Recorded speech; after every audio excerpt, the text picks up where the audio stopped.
في مصر متلخبط. يعني هدي لحضرتك مثلا، انا موظف في الدوله وصلت لسن ال60، قبل ال60 بيوم لو انا يوم الخميس 60 بقبض 7000 جنيه مرتب، طلعت معاش يوم السبت تلاقيهم بقوا 700 جنيه. ازاي؟ لان بيعمل لك 20% من الدخل هو دوت الاساسي، وال80% متغير. يبقى لازم اقلب المعادله، اقلب الهرم.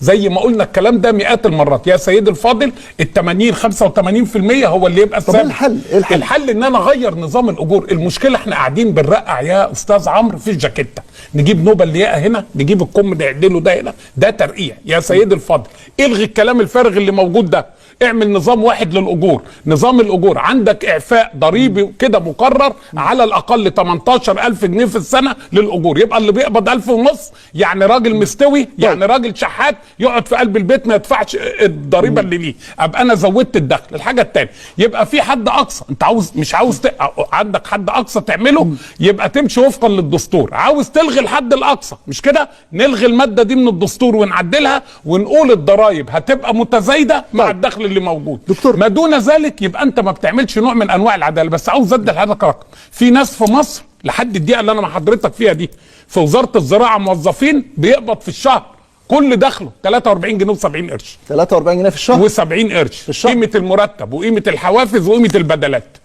ده نوع من انواع العدل للدقيقه اللي انا معاك دي، خدمات المعاونه اللي هي اداره التشجير اللي موجوده، اللي هي بتلاقي وانت ماشي في الشارع ناس لابسه حمراء بتاع اصفر كده، دول مرتبهم 43 جنيه و70 قرش في الشهر. بالمناسبه رفعت لهم قضيه في الدوله عشان يوصلوا ل 1200 ولا 900 جنيه ولا اي حاجه، وهيتحكم في قرار 43 جنيه. موظف في الدوله طول الباب ده وعرضه بقاله 15 16 سنه موظف، عقد مؤقت بياخد 43 جنيه و70 قرش.